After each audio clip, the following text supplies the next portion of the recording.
Bismillahirrahmanirrahim. Assalamualaikum warahmatullahi wabarakatuh. Perkenalkan, nama saya Musdalifah dari Prodi Agribisnis Fakultas Sains dan Teknologi Universitas Muhammadiyah Sidrap Lapang. Baiklah, di sini saya akan menjelaskan tentang risiko manajemen produk. Pertama, pengertian inovasi produk. Inovasi produk merupakan upaya untuk menciptakan, meningkatkan, dan mengembangkan produk dengan memanfaatkan ilmu pengetahuan dan teknologi. Produk inovatif harus relevan bagi konsumen, lebih baik dari pesaing, memiliki kebaruan atau keunikan, serta mudah dijelaskan kepada konsumen. Inovasi penting karena menciptakan ruang baru di pasar yang sudah terisi, memenuhi kebutuhan konsumen dengan cara baru, dan dapat berubah peningkatan kualitas dan fungsionalitas produk yang ada. Inovasi produk dapat berasal dari berbagai sumber seperti umpan balik pelanggan, kombinasi produk yang sudah ada, atau penemuan baru, dan perlu terus dikembangkan dengan menggunakan ilmu pengetahuan dan teknologi. Selanjutnya, pengertian risiko inovasi. Risiko inovasi adalah kemungkinan dan dampak dari hal-hal yang tidak diinginkan yang dapat mempengaruhi proses atau keberhasilan proyek inovasi. Ini bisa menyebabkan kemunduran atau bahkan menghentikan proyek tersebut meskipun belum terjadi. Persepsi kegagalan bisa menghadap penerapan ide. Perusahaan perlu mengevaluasi dan mengidentifikasi risiko tersebut sejak dini, melibatkan investor dan pemangkuan kepentingan dalam pengambilan keputusan untuk mengatasi risiko dan memperbaiki ide inovatif. Selanjutnya, tujuan inovasi produk. Tujuan inovasi produk meliputi: pertama, peningkatan kualitas produk dengan tambahan fitur dan kemampuan baru. Kedua, memenuhi kebutuhan pelanggan dengan terus berinovasi sesuai dengan permintaan pasar. Ketiga, menciptakan pasar baru dengan produk inovatif yang menarik minat masyarakat. Keempat, mengembangkan dan menerapkan pengetahuan kewirausahaan pada produk. Kelima, mengubah produk atau layanan yang sudah ada untuk meningkatkan kualitasnya. Keenam, meningkatkan efisiensi produk untuk memberikan pengalaman yang lebih baik kepada penggunanya. Selanjutnya, manfaat inovatif produk. Mengembangkan produk terbaru membuat perusahaan lebih kompetitif dan menambah nilai perusahaan secara tidak langsung. Perusahaan yang mampu berinovasi secara terus-menerus memiliki keunggulan dalam mengalahkan pesaingnya, memungkinkan pertumbuhan yang berkelanjutan, dan meningkatkan ketentaraan produk di masyarakat.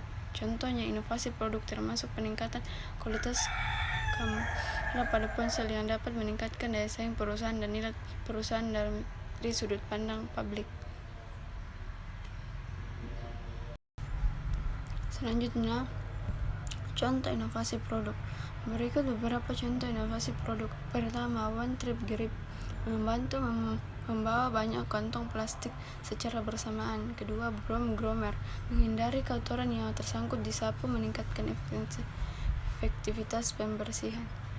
Ketiga, Serutan Sabun Batangan, memudahkan pengguna sabun batangan dengan mengubahnya menjadi seperihan halus.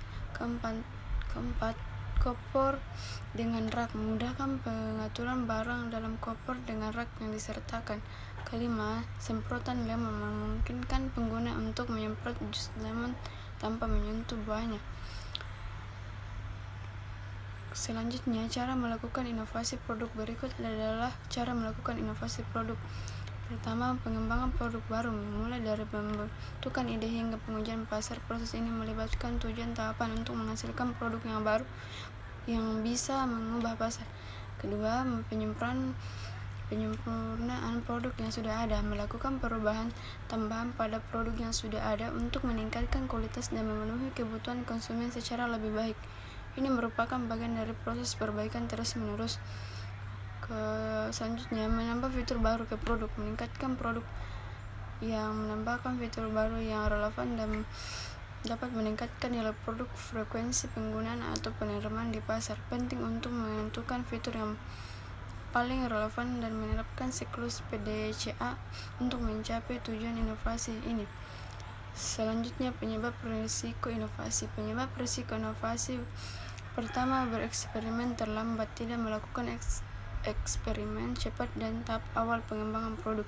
Dua, menghabiskan waktu yang cukup dalam menemukan masalah, kurangnya pemahaman yang mendalam terhadap masalah dan solusinya. Ketiga, melanjutkan tanpa benar-benar mengatasi masalah. Pentingnya mengidentifikasi dan memecahkan masalah yang ada. Keempat, menciptakan produk yang hanya meningkatkan rasa ingin tahu. Inovasi harus mengetahui kebutuhan pelanggan dan penambahan nilai. 5. Terlalu fokus pada teknologi. Inovasi bukan hanya tentang teknologi tetapi juga tentang menciptakan nilai tambah. 6. Memutuskan dengan jumlah ide yang tidak memadai. Pentingnya memiliki beragam ide dan kolaborasi dengan departemen lain. Selanjutnya, jenis-jenis risiko inovasi. Jenisnya risiko dalam inovasi meliputi risiko operasional, risiko komersial, dan risiko keuangan. Risiko operasional berkaitan dengan tantangan dan mencapai inovasi seperti kesalahan manusia dan kegagalan memenuhi standar kualitas. Risiko komersial terkait dengan potensi kerugian dari mitra bisnis atau